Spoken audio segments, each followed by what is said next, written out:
Bonjour et bienvenue dans le podcast de la botanique du cœur, un format parlé que je vous propose chaque semaine pour mieux comprendre comment réguler vos émotions et vivre en harmonie avec ce qui pousse en vous.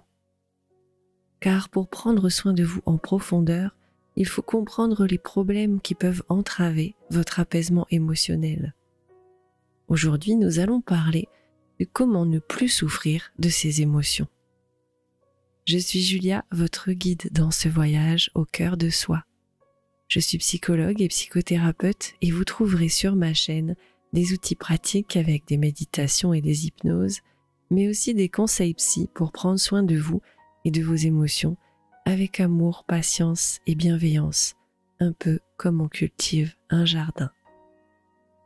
Comprendre les liens entre nos pensées, nos émotions et nos comportements est une étape cruciale pour permettre un véritable changement en nous.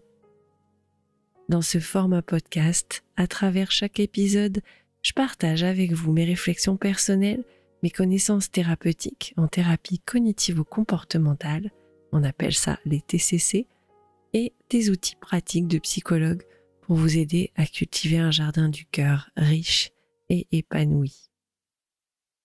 Chaque podcast aborde le thème du mois en cours sur la chaîne de la botanique du cœur.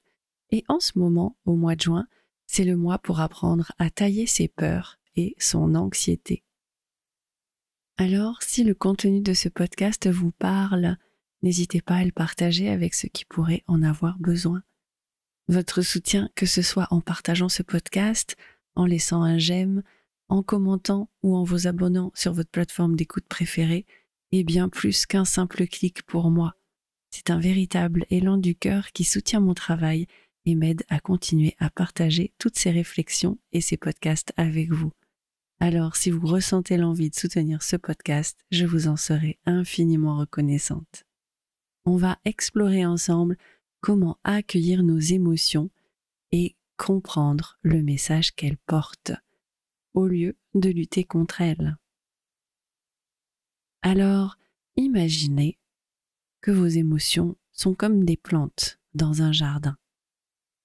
Certaines sont très belles, elles donnent envie d'aller les sentir, de passer du temps à les observer. Et d'autres sont un peu comme des mauvaises herbes envahissantes. Elles peuvent même parfois être douloureuses. Notre objectif est d'apprendre à cultiver et à prendre soin de toutes ces émotions avec bienveillance et sans jugement.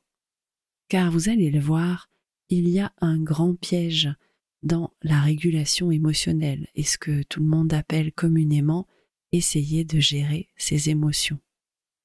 Alors on va plonger directement dans le vif du sujet. On va parler acceptation émotionnelle.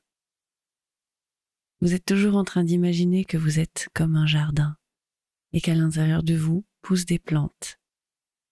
Toutes ces plantes, certaines sont belles, d'autres un peu plus envahissantes et douloureuses, certaines même ont l'air un peu en mauvais état. En fait, chacune d'elles a sa place dans votre jardin. Chacune a sa propre histoire et surtout son propre rôle à l'intérieur de vous. Dans ce jardin, comme dans votre cœur, c'est exactement la même chose. Accepter vos émotions, c'est comme se promener dans ce jardin et reconnaître l'existence de chaque plante. C'est se dire « Oh tiens, par ici, il y a une plante un peu abîmée. De quoi aurait-elle besoin?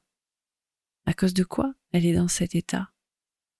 Qu'est-ce qui a fait qu'elle a poussé ici ?» Nos émotions sont simplement des messagères. Elles viennent à l'intérieur de nous, provoquées par quelque chose qu'elles ont vu dans l'environnement ou qu'elles ont perçu à l'intérieur de nous.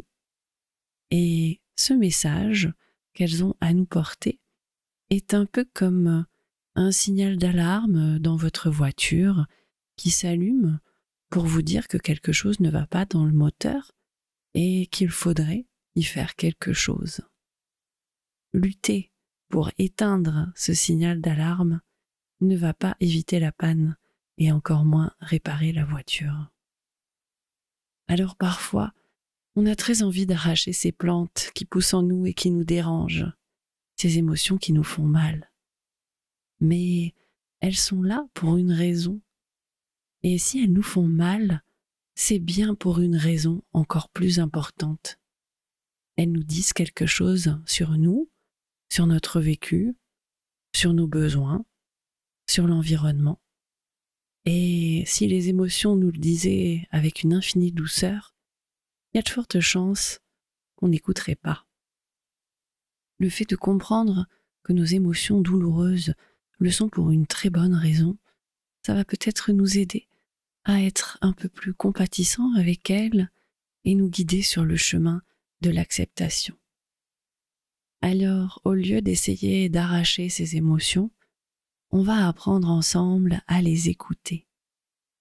On va chercher à comprendre pourquoi elles sont là et on va voir ce qui les fait pousser et comment on peut les soigner, les guider, les tutorer pour ceux qui sont des experts en vrai jardinage. Et parfois, on va réaliser qu'on ne peut simplement pas les changer, tout comme on ne peut pas forcer une plante à grandir à l'ombre si elle a besoin de soleil. Et c'est là qu'on apprend à accepter. C'est ça l'acceptation émotionnelle. C'est un voyage à travers notre jardin intérieur, une découverte sans jugement de ce qui pousse en nous. C'est parfois difficile, c'est parfois déroutant, mais c'est aussi incroyablement libérateur, parce qu'on cesse de lutter contre ce qui est déjà. On arrête la lutte contre soi et contre notre belle humanité. Car avoir des émotions, mes chers jardiniers du cœur, c'est pleinement humain. Avoir des émotions, c'est ce qui vous a permis de survivre jusqu'à maintenant. Alors, chérissez ces émotions, mais voyez-les pour ce qu'elles sont. Des messages qui viennent vous prévenir de ce qu'elles ont observé dans l'environnement. Ce qu'elles ont observé n'est pas toujours vrai, car elles ont un angle de vue parfois limité, et ce dont elles essaient de vous prévenir n'est pas toujours un vrai problème. Il est parfois dans le futur, il n'est pas encore arrivé, et forcément, essayer de régler un problème qui n'existe pas encore devient très compliqué. Mais en allant voir votre émotion et en prenant conscience qu'elle appartient peut-être au futur, vous allez pouvoir simplement entendre son message, la remercier, continuer votre route. Car toutes les émotions s'apaisent une fois qu'elles ont été véritablement entendues. Alors, êtes-vous prêt à commencer ce voyage avec moi? On va essayer de changer de cap face à la tempête émotionnelle. Imaginez-vous en plein milieu d'une mer déchaînée, ballottée par des vagues d'émotions tumultueuses. Votre premier instinct, c'est de lutter, de nager à contre-courant, de faire face à ces vagues monstrueuses parce que votre vie est en jeu. Mais plus vous vous débattez, plus vous vous épuisez, plus vous avez l'impression de couler, de vous noyer dans cette mer d'émotions. Vous avez l'impression de ne jamais en faire assez, de ne jamais être à la hauteur de ce défi titanesque de renier ces émotions, de les rejeter, de les empêcher d'être. Mais la vérité, c'est que cette lutte constante contre nos émotions est déjà perdue. C'est comme essayer de dompter un océan avec une petite cuillère. Ces émotions sont déjà en vous, elles vous appartiennent, elles sont un outil à la disposition des humains. Alors, au lieu de lutter contre la marée, contre la tempête, nous devons plutôt apprendre à nager avec le courant, à accepter ces vagues d'émotions qui ont quelque chose à nous apporter et à nous laisser porter. En fait, il s'agit de comprendre que ces émotions font partie intégrante de notre expérience humaine. Aussi tumultueuse soit-elle, j'espère sincèrement que vous n'allez pas renier votre humanité. Nos émotions sont depuis toujours notre boussole interne. Elles nous guident à travers les tempêtes de la vie. C'est grâce à elles que nous avons survécu à de nombreux dangers. Alors, au lieu de lutter comme nous pouvons lutter contre le courant, accueillons-les, acceptons-les, écoutons leurs messages et ensuite nous pourrons y réagir. Ce piège de vouloir lutter contre nos émotions porte un nom. Ça s'appelle de l'évitement expérientiel. C'est un peu comme si vous étiez dans une course d'obstacles, que chaque obstacle représente une émotion, et franchir ces obstacles, c'est ressentir l'émotion. Et l'évitement expérientiel, c'est comme si vous décidiez de contourner tous les obstacles, de les éviter à chaque fois qu'il y en a un. Ça peut sembler être une solution facile et intéressante, mais en réalité c'est un piège. L'évitement expérientiel, c'est une tendance instinctive à fuir, à se cacher face à nos émotions inconfortables. C'est l'envie de fermer les yeux, de se boucher les oreilles et d'ignorer ce qui se passe en nous. Malheureusement, c'est une fausse solution, c'est une impasse. C'est comme si vous étiez à vélo, que vous refusez d'affronter toutes les montées, en choisissant uniquement que les descentes. Vous ne feriez que tourner en rond. En fait, éviter les expériences douloureuses, c'est une échappatoire temporaire qui, à long terme, complique énormément les choses. C'est comme si vous étiez dans une pièce en désordre. Plutôt que de ranger, vous fermez la porte.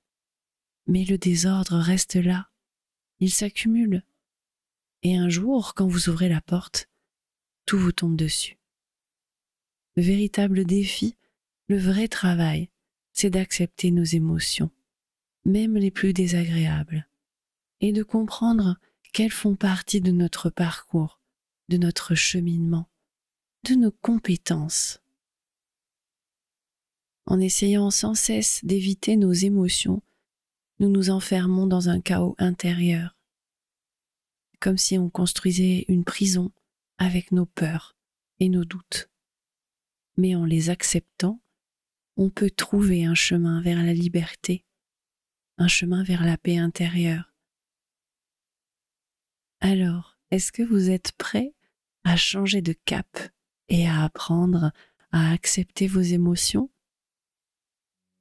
Sur ma chaîne de la botanique du cœur, vous trouverez des podcasts de méditation guidée et d'hypnose pour vous aider à accepter vos émotions, à être dans cette phase d'accueil inconditionnel, d'écoute de votre corps et du message de vos émotions, car je sais comme il est difficile de faire ce chemin seul.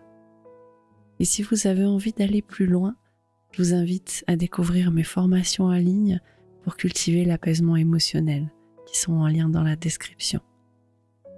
Je vous souhaite une très belle journée et j'espère vous avoir donné l'envie d'aller cultiver votre jardin du cœur. À bientôt sur la botanique du cœur.